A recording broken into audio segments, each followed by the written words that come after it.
kind of fun. And then bouncing between design and everything else. He's just amazing. He's one of the better people to talk about surfing and art that I've ever met. So that's why I really loved actually interviewing him. Yeah. Awesome. Well, yeah. I guess we'll lead into this, and really excited about our swell season arts and design section or series with you guys. Very, very happy to be bringing you on, and I'm looking forward to your next few interviews. Going to be really exciting, and here we go. So do you want to lead it off, or do you want me to lead it off here? Who wants to do this here? You can lead it off. You can lead it off, Tyler. Okay, all right. Well, here we are with, we have Christopher Coffin, Christopher Labza, and Kris Chatterson coming on up. So enjoy, and we'll see you on the other side.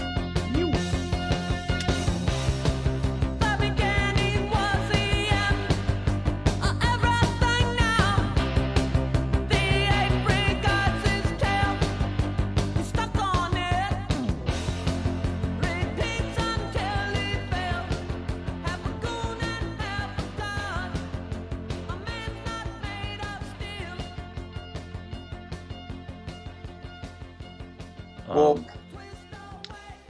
let's try to get rolling here. We'll started, yeah. I think I think we could probably chat all day and drink beers and talk about surfing. But we're here to kind of launch the first installment of what's going to be like an art and design segment for Swell Season, and I'm really happy to be able to interview Kris Chatterson, who I can say is a very good friend of mine. And Kris is an artist, and he's a surfer, he's a designer, and I think we were discussing where do we start? There's like so much ground to cover when we're talking about Kris, and I think maybe kind of like a benchmark for me would be when I met Kris first. And interestingly, Kris has, what interests me about Kris is that he has kind of like a trajectory that's kind of based, for me, when I look at Kris, I think of him as an artist, a designer, and a surfer, but like what are all the pieces that make up Kris? And I think that like his trajectory is really interesting. And I met him as an artist. I didn't meet him as a surfer. I actually, we were both artists in Brooklyn, and another artist friend of mine named Vince Contarino said, "Hey, you've got to meet this guy, Kris. I think you guys would get along really well." And I'm just like, what is this, like an adult play date, and he's like, no, you're totally gonna, you're gonna be friends. He's like, he's a surfer. And I'm just like, oh, awesome. Urban surfers are kind of hard to come by. They're kind of like, it's a small, tight-knit tribe, So when you find a surfer in New York, you're like, ooh, and the fact that Kris was an artist, it was even better. So I got to meet Kris at the Walsh Foundation when he was in residence there. And I just remember we had like a short conversation about surfing, and it was more about art, and if I were to, say like what our relationship like is now and how I know Kris, like we talk about art very little, we talk about art a lot more. So there's this I got to know this interesting kind of trajectory that Kris had. He was, born in Florida, and he's spent the last 10 years working between Los Angeles and New York, and he now resides in Rhode Island. And what I find interesting is that he's taken pieces of his creative experience and also taken pieces of his surfing experience, and they kind of like morph and they change as he moved along through each step in his development.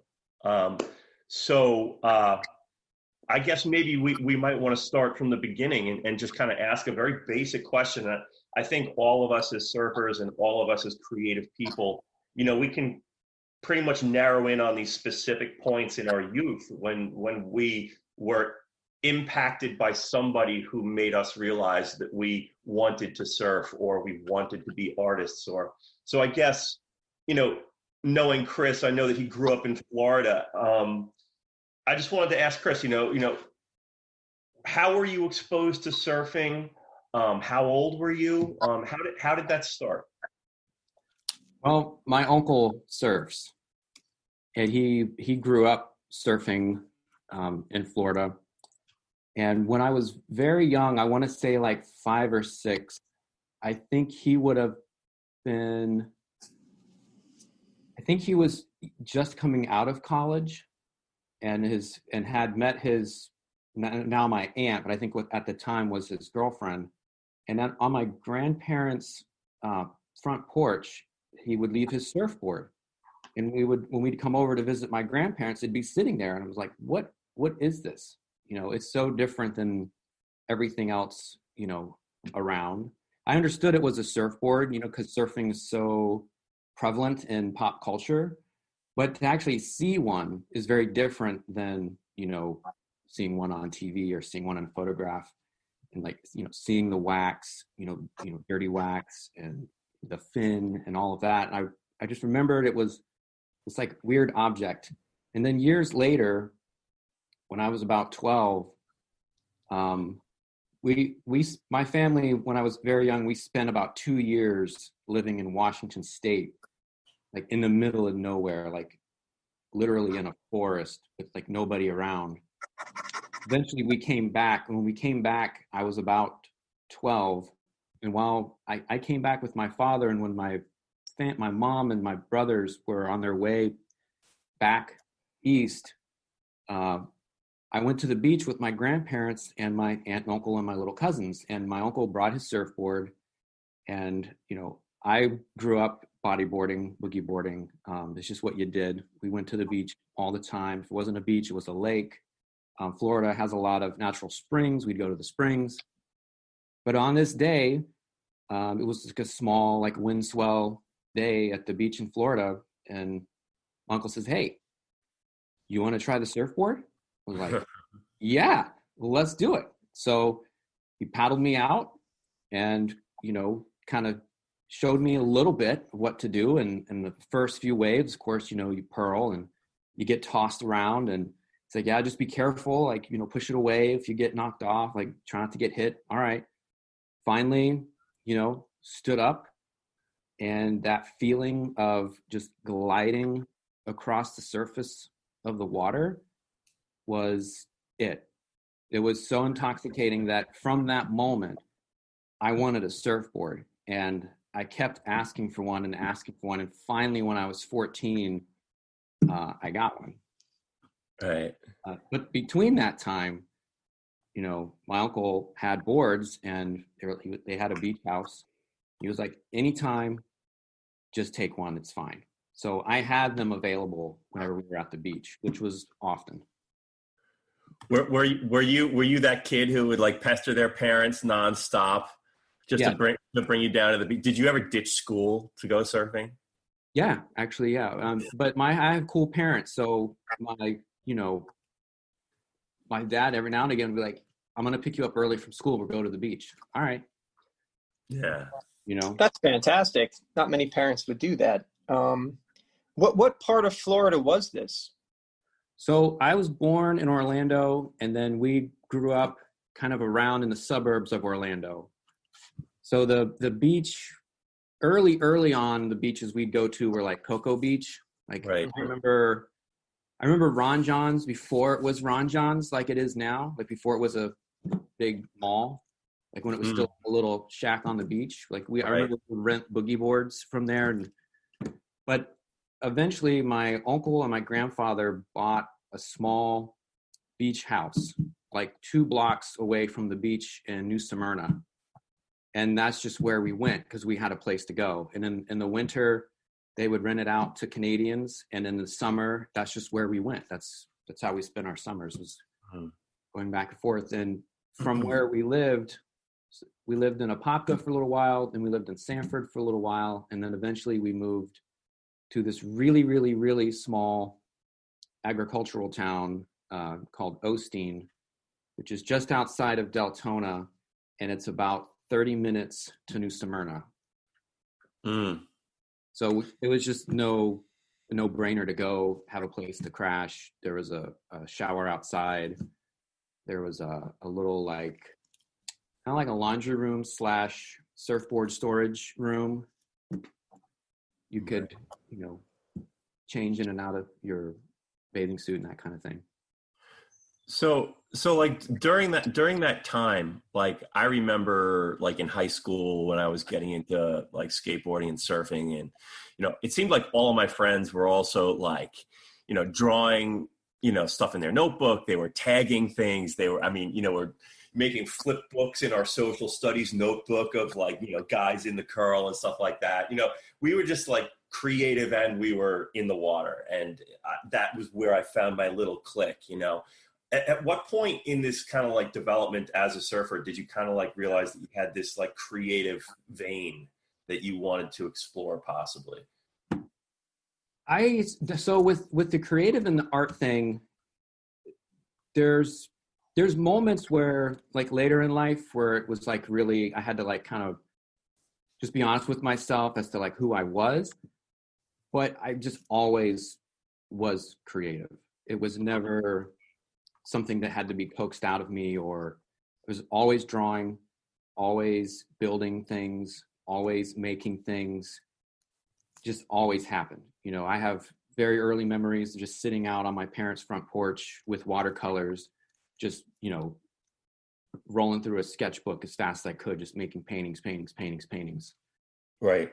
And then later, like in the, surfing is so visual in a way. Getting into surfing, one of the things my uncle did is every year for Christmas, I would get a subscription to Surfer magazine. That's cool. So it's and no one reads Surfer magazine, at least when you're 12 or 13. You're looking at everything. And I was dissecting like every graphic, every photograph, the logos, all of that stuff. And then the graphics and the advertising were sometimes more interesting than anything else. It was so styled. So I have like notebooks full of, either recreating them, because when you're really young, the way to understand something is to recreate it first. And then you take from that and start creating your own thing. And then eventually you end up in your own kind of zone. But I just remember like copying logos, or trying to capture, waves are interesting to draw because you're really drawing energy. It's not a solid thing, but you're still trying to understand like light and shadow, but also water and movement. So trying to redraw that was actually a really good lesson in learning to draw that I was going through and didn't even know it. I knew there was something about like the meaning of the wave and what it represented as connected to what it is when you are surfing, that the way to be a part of it when you couldn't do it was to then draw it. Right. Not to jump too deep into it too quick, but that recycling of material finds itself in your practice even today, if I'm not mistaken. Yes. So, would you want to elaborate on that? Kind of like you use old paintings, correct? And you kind of alter them, then put them into a canvas, then work a canvas, and it's kind of the same thing in a way. Kind of how you approach your subject matter, even if it's painting itself, which is a difficult thing to wrap your head around, like water and a wave. Right. It's quite interesting to think that it might go all the way back to you, like scribbling out a rusty logo.